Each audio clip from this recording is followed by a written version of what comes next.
नमस्कार दर्शक पवित्र चलते जाणी ना आज दिन सबकि टॉप न्यूज अपडेट देश विदेश आरंभ कर ओडिशार समस्त गुरुत्वपूर्ण खबर जानीपर आज भिडियो न्यूज देखा पूर्व आपण अनुरोध आपने प्रत्येक दिन सकाल जल्दी उठूँ शारीरिक व्यायाम करूँ निज स्वास्थ्यर जत्न निंतु और आमको हृदय भल पाते न्यूज गोटे लाइक करी चैनल को सब्सक्राइब कर दिंतु चलतु नजर पकेबे आज प्रथम खबर पर आज प्रथम खबर कटक दुर्गा पूजा मुतयन हे 122 प्लाटून फोर्स रे 39 एड पोस्ट कटक दुर्गा पूजा मुतयन हे 122 प्लाटून फोर्स दुई कंपानी केंद्रीय फोर्स सुरक्षा मुतयन रे पूजा सहर में स्वतंत्र ट्राफिक व्यवस्था कराई महिला और शिशुंर सुरक्षा पर विशेष ध्यान रुरक्षा सीसीटीवी ड्रोनर व्यवस्था कराई सूचना देते पुलिस कमिशनर सूर्य देवदत्त सिंह 39 एड पोस्ट ट्राफिक स्वतंत्र व्यवस्था सहर में 35 पार्किंग प्लेस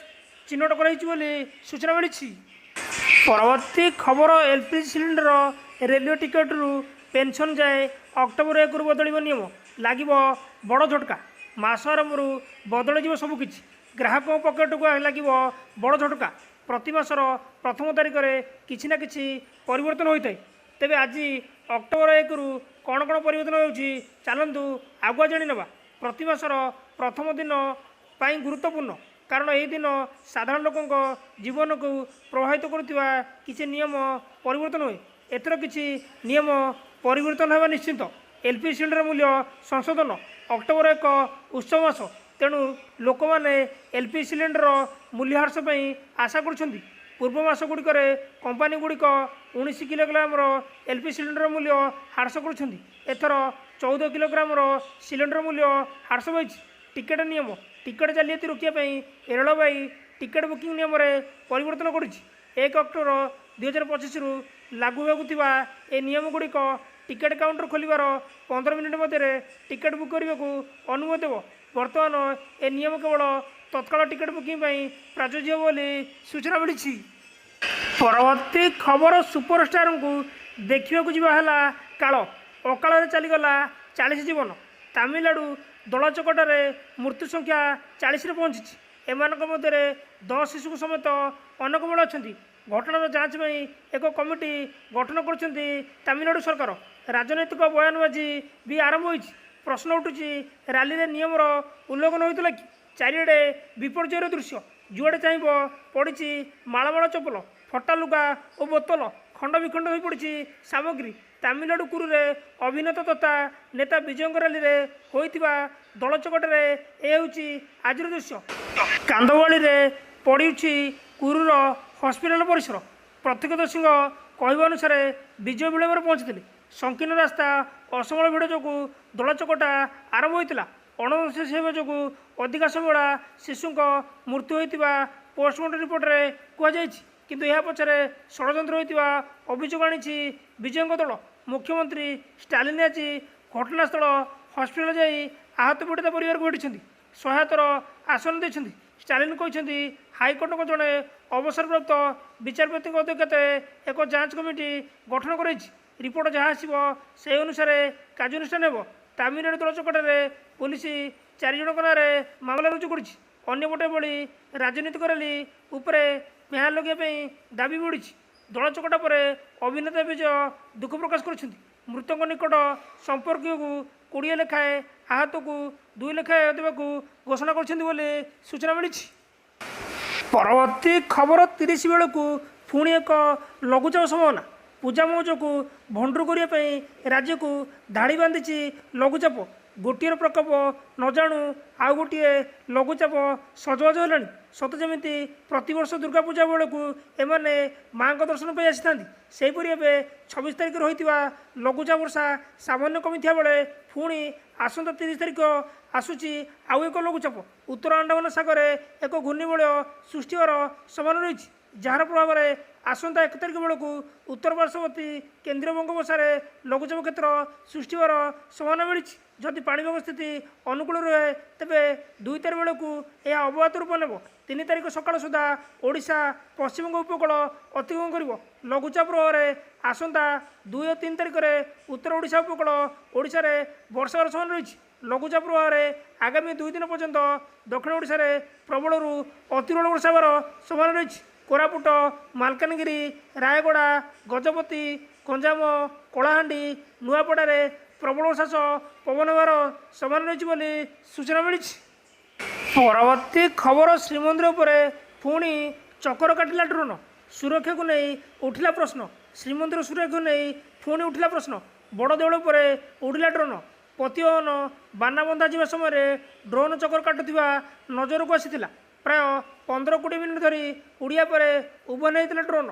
ଆଜିକୁ ପ୍ରାୟ 3 ଦିନ ହେଲା ଶ୍ରୀମନ୍ଦିର ଉପରେ ଲଗାତାର ଭାବେ ଡ୍ରୋନ୍ ଉଡ଼ୁଥିବା ଜଣାପଡ଼ିଛି। ଘଟଣା ପରେ ପୁଲିସ ଏବଂ ପୁରୀ ଶ୍ରୀମନ୍ଦିର ପ୍ରଶାସନ ପକ୍ଷରୁ ଖୋଳାତଡ଼ ଜାରି ରହିଛି ବୋଲି ସୂଚନା ମିଳିଛି।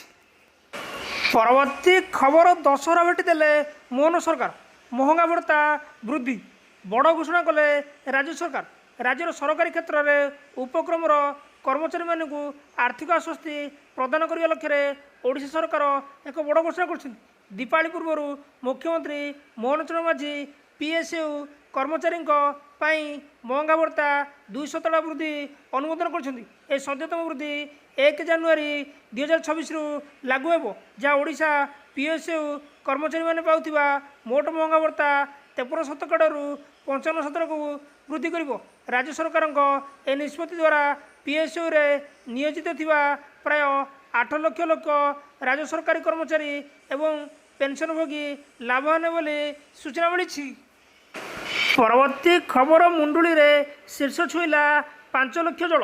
ହୀରାକୁଦ ଜଳଭଣ୍ଡାରରୁ 20ଟି ଫାଟକ ଦେଇ ନିଷ୍କାସିତ ବନ୍ୟା ଜଳ ଶନିବାର ମୁଣ୍ଡୁଳିରେ ଶୀର୍ଷ ଛୁଇଁଛି।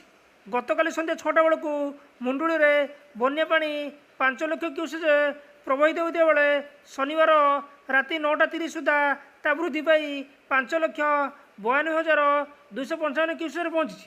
ହୀରାକୁଦ ଉପରମୁଣ୍ଡରେ ଅତି ପ୍ରବଳ ବର୍ଷା ଏବଂ ରାଜ୍ୟର ବିଭିନ୍ନ ସ୍ଥାନରେ ଅବାଧଜନିତ ବର୍ଷା ହୋଇଥିବା ବେଳେ ବି ମହାନଦୀ ଅବବାହିକାରେ ବନ୍ୟା ଆସିବାର ସମ୍ଭାବନା ନାହିଁ। ମହାନଦୀ ଜଳସ୍ତର ବଢ଼ିବ, ହେଲେ ବନ୍ୟା ପରିସ୍ଥିତି ଉପୁଜିବ ନାହିଁ ବୋଲି ଜଳସମ୍ପଦ ବିଭାଗର ସର୍ବଯନ୍ତ୍ରୀ ଚନ୍ଦ୍ରଶେଖର ପାଢ଼ୀ କହିଛନ୍ତି। ଶ୍ରୀ ପାଢ଼ୀ କହିଛନ୍ତି, ଗତକାଲି 59ଟି ବ୍ଲକ ମୁଖ୍ୟାଳୟରେ 50 mm ବର୍ଷା ହୋଇଛି। କାଲିମଳା ବ୍ଲକରେ ସବୁଠୁ ଅଧିକ 100 mm ବର୍ଷା ହୋଇଛି। ବର୍ଷା ଯୋଗୁଁ ଜଳସ୍ତର ବଢ଼ୁଛି, ହେଲେ ବିପଦ ସଂକେତ ଉପରେ ନାହିଁ। ଯେହେତୁ ଜଳସ୍ତର ବଢ଼ୁଛି, ମହାନଦୀ ଶାଖା କାଠଯୋଡ଼ି, ବିରୁପା, କୁଶଭଦ୍ରା, ଦୟା, ଭାର୍ଗବୀ, ଲୁଣା, ଦେବୀ, ପାଇକା, ଚିତ୍ରକୋଳା ପାଇଁ ସତର୍କ ରହିଛି ବୋଲି ସୂଚନା ମିଳିଛି। ପରବର୍ତ୍ତୀ ଖବର, ପ୍ରଧାନମନ୍ତ୍ରୀଙ୍କ ମନ୍ କି ବାତ୍। ଗାନ୍ଧୀ ଜୟନ୍ତୀରେ ଖଦି ବସ୍ତ୍ର କିଣିବାକୁ ଦେଲେ ଆହ୍ୱାନ। ନବରାତ୍ରିର ପବିତ୍ର ପର୍ବଣ ମଧ୍ୟରେ ମନ୍ କି ବାତ୍ କାର୍ଯ୍ୟକ୍ରମରେ 126ତମ ଏପିସୋଡ଼କୁ ସମ୍ବୋଧିତ କରି ପ୍ରଧାନମନ୍ତ୍ରୀ ନରେନ୍ଦ୍ର ମୋଦି ପଶ୍ଚିମବଙ୍ଗର ଦୁର୍ଗାପୂଜା ମଣ୍ଡପଗୁଡ଼ିକ ବିଷୟରେ କହିଛନ୍ତି। ସେ କହିଛନ୍ତି ଯେ ଭାରତ ସରକାରଙ୍କ ପ୍ରୟାସ ଯୋଗୁଁ କୋଲକାତାର ଦୁର୍ଗାପୂଜାକୁ ୟୁନେସ୍କୋ ତାଲିକାରେ ସାମିଲ କରାଇଛି। ପ୍ରଧାନମନ୍ତ୍ରୀ ଶହୀଦ ଭଗତ ସିଂ ଏବଂ ଭାରତ ରତ୍ନ ଲତା ମଙ୍ଗେଶକରଙ୍କୁ ସମ୍ମାନଙ୍କ ଜନ୍ମବାର୍ଷିକୀରେ ଶ୍ରଦ୍ଧାଞ୍ଜଳି ଅର୍ପଣ କରିଛନ୍ତି। ଉଭୟ ମହାନ ବ୍ୟକ୍ତିଙ୍କ ଅବଦାନକୁ ମଧ୍ୟ ମନେ ପକାଇଛନ୍ତି। ଭଗତ ସିଂଙ୍କୁ ପ୍ରେରଣାର ଉତ୍ସ ଭାବରେ ବର୍ଣ୍ଣନା କରି ପ୍ରଧାନମନ୍ତ୍ରୀ ମୋଦି କହିଛନ୍ତି ଯେ ଅମର ଶହୀଦ ଭଗତ ସିଂ ପ୍ରତ୍ୟେକ ଭାରତୀୟ ଏବଂ ବିଶେଷ କରି ଯୁବପିଢ଼ିଙ୍କ ପାଇଁ ପ୍ରେରଣାର ଉତ୍ସ ବୋଲି ନରେନ୍ଦ୍ର ମୋଦି କହିଛନ୍ତି ବୋଲି ସୂଚନା ମିଳିଛି। ପରବର୍ତ୍ତୀ ଖବର, କାନ୍ଦିଲା ପାକିସ୍ତାନ। ନବମ ଥର ପାଇଁ ଏସିଆ କପ୍ ଟାଇଟଲ ହାତେଇଲା ଟିମ୍ ଇଣ୍ଡିଆ। ପାକିସ୍ତାନକୁ ଫାଇନାଲ ମ୍ୟାଚ୍ରେ କରି ଭାରତ ଏହି ରେକର୍ଡ ସୃଷ୍ଟି କରିଛି। ତିଲକ ବର୍ମାଙ୍କ ଧୈର୍ଯ୍ୟପୂର୍ଣ୍ଣ ଅର୍ଦ୍ଧଶତକ ଓ ଶିବମ୍ ଦୁବେଙ୍କ ବିସ୍ଫୋରକ ପାଳି ଫଳରେ ଭାରତ 5 ୱିକେଟରେ ବିଜୟୀ ହୋଇଛି। ଏହି ମ୍ୟାଚ୍ରେ ଭାରତ ଟସ୍ ଜିତି ପ୍ରଥମେ ବୋଲିଂ ନିଷ୍ପତ୍ତି ନେଇଥିଲା। ଫଳରେ ପାକିସ୍ତାନ ବ୍ୟାଟିଂ ଆରମ୍ଭ କରିଥିଲା। ଦଳ 2 ଓପନର ଚମତ୍କାର ବ୍ୟାଟିଂ ଆରମ୍ଭ କରିଥିଲେ। ଦଳ ପକ୍ଷରୁ ସାହିବାଜ ଫରହାନ 57, ଫକର ଜମାନ 47 ରନ୍ କରିଥିଲେ, ହେଲେ ଅନ୍ୟ କୌଣସି ବ୍ୟାଟ୍ସମ୍ୟାନ୍ ଭାରତୀୟ ବୋଲରଙ୍କ ଆଗରେ ତିଷ୍ଠି ପାରିନଥିଲେ। ଫଳରେ ଦଳ 19 ଓଭରରେ 1 ବଲ୍ ଖେଳି 146 ରନ୍ କରିଥିଲା। ଭାରତ ପକ୍ଷରୁ କୁଲଦୀପ 4 ୱିକେଟ୍ ନେଇଥିବା ବେଳେ ଅକ୍ଷର ପଟେଲ, ବରୁଣ ଚକ୍ରବର୍ତ୍ତୀ, ଯଶପ୍ରୀତ ବୁମରା 2ଟି ଲେଖାଏଁ ୱିକେଟ୍ ନେଇଥିଲେ। ସେହିପରି 147 ରନ୍ର ବିଜୟ ଲକ୍ଷ୍ୟ ନେଇ ମଇଦାନକୁ ଓହ୍ଲାଇଥିବା ଭାରତୀୟ ଦଳ ଆରମ୍ଭରୁ ଝଟକା ଦେଇଥିଲା। ଭାରତର ପ୍ରମୁଖ ଟପ୍ ଅର୍ଡର ବ୍ୟାଟ୍ସମ୍ୟାନ୍ ଅଭିଷେକ ଶର୍ମା, ଶୁଭମନ ଗିଲ୍, ସୂର୍ଯ୍ୟକୁମାର ଯାଦବ ବିଫଳ ହୋଇଥିଲେ।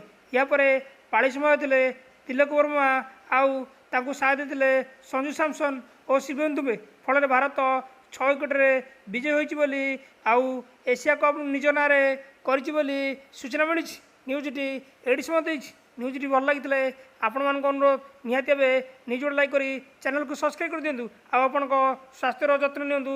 ଧନ୍ୟବାଦ।